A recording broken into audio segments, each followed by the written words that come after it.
Hello guys, আসসালামু আলাইকুম। Welcome back to my channel. প্রতিদিনের মতো আজকে হাজির হয়ে গেলাম সাইমা ইসলাম স্টোরিতে। আমি ফাহিমা।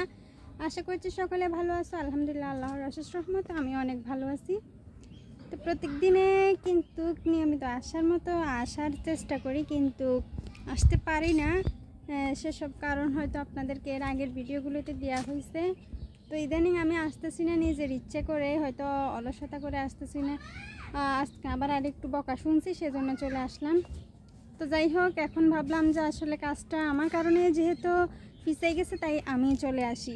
আর কখনো লেট হবে না, আর কখনো মানে অবহেলা হবে না, সেসব কথা বলে কিন্তু আমি আজকের মতো বাঁচি গেছি। তো বন্ধুরা, তোমরা সব সময় আমার পাশে ছিলা, আমার পাশে থাকবে, আমি আশ্বাস রাখি।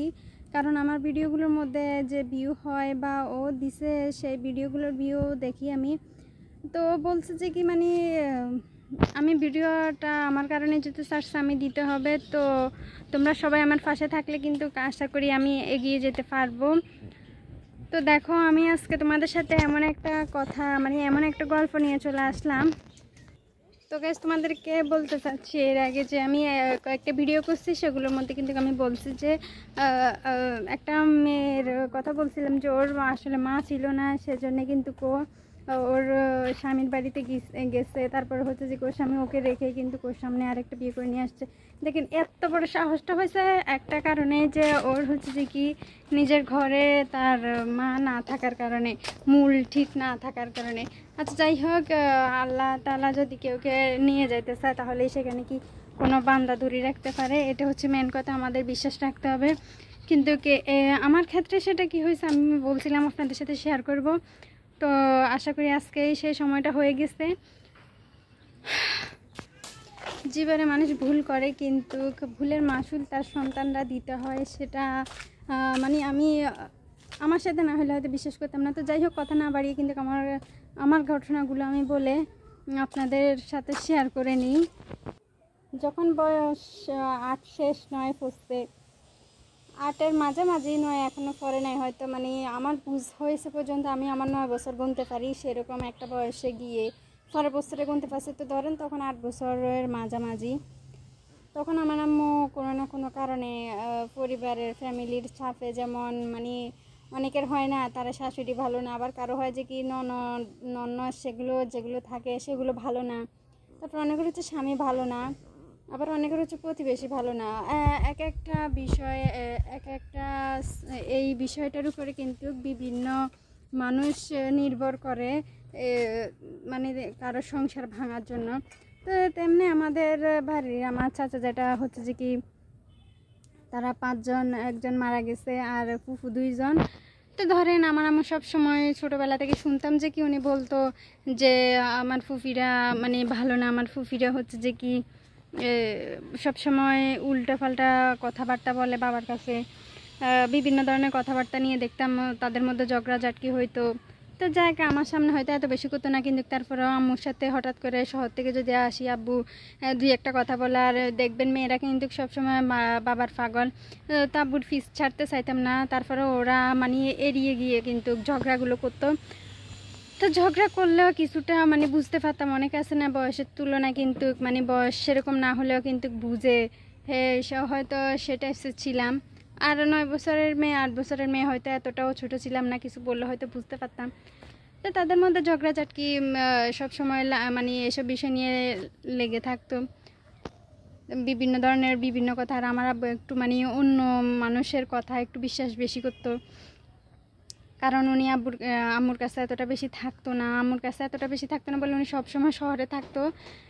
তো আসলে নিজের ফ্যামিলি, নিজের পরিবার ওসবের কাছে গিয়ে বসে থাকতো। এমনকি এত পরিমাণে হয়ে গেছে আমার আম্মুর রান্নাটা পর্যন্ত মানে উনি খাইতে চাইতো না, উনি বলতো ওনার ভালো লাগে না। আচ্ছা, যাই হোক, স্ত্রী কিন্তু যেমন রান্না করে তেমনই প্রশংসা করা হচ্ছে যে কি ভালো, আমি যতটুকু জানি। আর আমি যতটা খারাপ রান্না করি বা যতটা ভালো রান্না করি, আমি কখনো রান্না করি নাই। শ্বশুরবাড়িতে আসি কিন্তু প্রথম রান্না করছি, তারপরেও কিন্তু মানে প্রথমের তুলনায় আমি বুঝতে পারছি তারা কখনো কিন্তু আমার খাবার দাবার বা আমার শাশুড়ি করছে মানে ভালো হয় নাই, সে হয় না, মানুষের কাছে গিয়ে বলতো, কিন্তু আমার স্বামী কখনো কিছু বলতো না। টাকা রোজগার করে, যে সে যদি কিছু না বলে তাহলে মানে ওনারা তো মানে নিবে। আচ্ছা, যাই হোক, তো উনি সব সময় এসব করতো। তারপরে মানুষের আম্মুর সাথে একটু রাগারাগি হইলে বা কোনো কারণে যে কোনো কারণেই হচ্ছে যে কি মনোমালিন্য হলেই কিন্তু বলতো যে ওর কেমন স্বামী, যে হচ্ছে যে কি নিজের ঘরে নিজের স্বামী ভাত খায় না, বা উনি সবসময় বলতো আমার এমন তরকারি ভালো হয় না। এমন কথাগুলো কিন্তু মানে প্রশংসা শুনতে যেমন ভালোবাসে তেমন কিন্তু হচ্ছে যে কি প্রশংসার বিপরীতটা ঘটলে কিন্তু তিক্তই লাগে।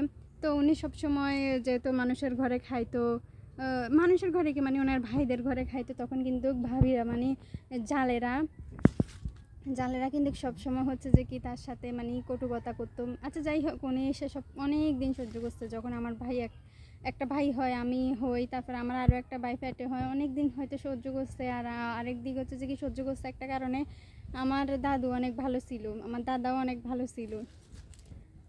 আমার দাদা প্রথমে কিন্তু আমার আম্মুকে মানে নিতে চাই নাই, যেহেতু ওনারা রিলেশন করে বিয়ে করছে। তো যাই হোক, রিলেশনের বিয়ে হয়তো আগেকার দিনে মানুষেরা কেমন ছিল আমি জানি না, এখনকার দিনে আর তখনকার দিনে অনেক পার্থক্য। তো আমার দাদা কিন্তু আমার আম্মুকে মানে নিতে চাই না। আরেক দিক দিয়ে হচ্ছে যে কি উনি যে বউগুলো মানে নিজে বাছাই করে আনছে, সেগুলোর তুলনায় মানে দেখতে শুনতে, বলবো না যে আমার শাশু জেঠি ওগুলো এতটা খারাপ, ওনারা মানে আমার জ্যাঠাদের সাথে কিন্তু সম্পূর্ণভাবে মিল আছে। তো মানে আমার আব্বুর সাথে আমার আম্মুকে দেখে মানাইছে, বা সুন্দরের দিক দিয়ে মানুষ কিন্তু এটা অনেক আগের থেকেই মানে মিলাইতো যে মেয়ে সুন্দর আছে কিনা, মেয়ে ভালো ঘরের কিনা। কিন্তু মিথ্যা কথা বলবো না যে আমার আম্মুর মানে আমার আম্মুদের পরিবারে আর্থিক অবস্থা কিন্তু ভালো ছিল না, খারাপই ছিল। কিন্তু আমার আম্মু চাকরির খোঁজে আসছিল, তো চাকরির খোঁজে আসে কিন্তু বিয়ে হয়ে গেছে। আমার নানুও জানতো না, আমার মামাকে কিভাবে জানি কাজে পাঠাইছে, আর তখন হচ্ছে যে কি দেখা হয়েছে। আচ্ছা যাই হোক, তারপরে হচ্ছে যে কি মানে ধীরে ধীরে আমার আম্মুকে কিন্তু আমার দাদা মনে মনে মানিয়ে নিয়েছে, উপরে উপরে একটু ইয়া করতো, সেগুলো আম্মু বুঝতো। আম্মু আবার রান্নাটা না করলে, আমি জানি না, মানুষের থেকে শুনছি, আমার আম্মু থেকে শুনছি, আর শোনার কথা আমি বলতে চাচ্ছি না মানে, কিন্তু এটা জানতাম যে দাদা অনেক দেখতে পারতো আম্মুকে। তো হচ্ছে যে কি দাদিও অনেক দেখতে পারতো। ওনারা অনেকে আছে না, শ্বশুরবাড়িতে বিয়ে হইলে প্রথম প্রথম বলে যে কি এসব আনে না ওইসব আনে না, হাঁড়ি পাতিল বা এই সেই মানে ওর বাবার বাড়ি থেকে কিছু আনে নাই, ওর বা নিজেদের বাড়ি থেকে কিছু আনে নাই, ওকে ভিন্ন করে দেবো, ওকে আলাদা করে দেবে। কিন্তু আমার দাদুর ভিতরে বিশ্বাস করবেন না, অনেক ভালো ছিল। আমার দাদু কখনো এসব কথা বলে নাই আমার আম্মুকে না, ওনার যে 5টা 6টা বউ আছে, একটা বউকেও বলে নাই। তো সবশেষে বলবো যে আমার দাদু সত্যি অনেক ভালো ছিল, যার জন্য উনি প্যারালাইসেন্স হয়ে গেছিলো। উনি প্যারালাইসেন্স হয়ে 5 বছর শেষ, 6 বছর হয়ে গেছে উনি বিছানায় পড়ে থাকতে থাকতে, মানে ডান হাত আর বাম পা ওনার অবশ ছিল। উনি কথা বলতে পারতো না, উনি শুধু একটা শব্দ করে মানে ইশারা ইঙ্গিতে শব্দ একটা করতো, শুধু একটা আভা নাকি কি আমার এতটা খেয়াল নাই, এই একটা শব্দই করতো। তো উনি হচ্ছে যে কি এই শব্দটার মাধ্যমে যা সব কিছুই এই শব্দটার মধ্যে বুঝেতো। আর ওনার ডান হাত যেহেতু নাই, দেখেন কতটা ইয়া, আর হাঁটা চলাও করতে পারতো না। অনেক ডাক্তার দেখাইছে, যেহেতু ওনার ছেলে মেয়ে এতগুলো, ওনার অনেক ডাক্তার দেখাইছে। অনেক ডাক্তার দেখানোর পরও দেখতেছে যে ভালো হয় না। তারপরে কিন্তু আমার মানে দাদু মারা গেছে, 5 বছর পর্যন্ত শুয়েছিল। তো 5 বছর পর্যন্ত শুয়ে থাকার পরও ভালো হয় নাই, মারা গেছে। এরপরে কিন্তু আমার আম্মু আর থাকে নাই, জানি না এরপরে আমার আম্মু চলে গেছে আমার আব্বুকে সারি। আমার আব্বু কিন্তু আমার আম্মুকে আনার চেষ্টা করতে, নিজের মন থেকে চেষ্টা করলে কিন্তু সবসময় পারতো। ওনার ভিতরে সেই চেষ্টাটা হয়তো ছিল না। উনি হচ্ছে যে কি আমাদের দিকে তাকাই চেষ্টা করছে, কিন্তু উনি যে ওনার সাথে সংসার করবে সেই চেষ্টাতে হয়তো আনে নাই। আমরা এখন বড় হয়েছি, মানে আমার আব্বুর আচরণ বা কথাবার্তা দ্বারা, চালচলন দ্বারা কিছুটা হইলেও বুঝি। তো সেই অনুপাতে বলবো যে কি আমার আব্বু কিন্তু ওনার সাথে সংসার করার জন্য না, বরঞ্চ আমরা ছেলে মেয়ে 3টা, সেই অনুপাতে কিন্তু আনতে চাইয়ে কিন্তু হচ্ছে যে কি সেটা আমি বুঝতে পারি আর আসে নাই। তো বুঝতে পারি আসে নাই, যার জন্য কিন্তু আমরা এখন মাহারা। ঘটনাটা কিন্তু আজকে এ পর্যন্তই। সুস্থ থাকবেন, ভালো থাকবেন। পরবর্তী কথাগুলো বা পরবর্তী আমার জীবনে আসলে কি হয়েছে না হয়েছে এই পর্যন্ত, সেগুলো জানার জন্য আমার সাথেই থাকবেন। সকলেই সাবস্ক্রাইব করে পাশে থাকবেন আমার পাশেই। সত্যি আমার পাশে থাকাটা আমার মনে হয় অনেক জরুরি। অনেকে অর্থ দিয়ে থাকে, অনেকে শরীরের বল দিয়ে থাকে, অনেকে কথা দিয়ে থাকে। তো আপনারা সামান্য কিছু এমবি দিয়ে হয়তো আমার সাথে থাকবেন। যদি কারো উপকার হয় তাহলে থাকতে কিসের অসুবিধা, যদি আপনাদের কারো অসুবিধা হয় তাহলে পাশে থাকার দরকার নাই। কারো মন থেকে যদি কিছু পাওয়া না যায় তখন জোর করে নেওয়ার কোনো প্রয়োজন নেই। আচ্ছা, আজ এ পর্যন্তই। সুস্থ থাকবেন, ভালো থাকবেন। খোদা হাফেজ। পরবর্তী কথাগুলো শোনার জন্য আমার সাথেই থাকুন।